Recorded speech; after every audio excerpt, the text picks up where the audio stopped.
slightly bigger than the screw, so it doesn't grab this piece of timber. It only grabs the piece that it's trying to fix to. What I need to do then is countersink.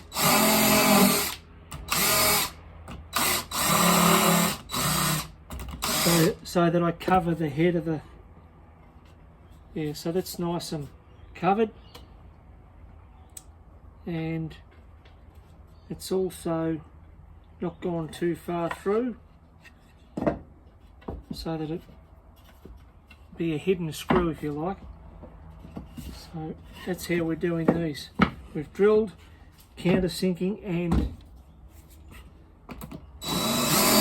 then fixing.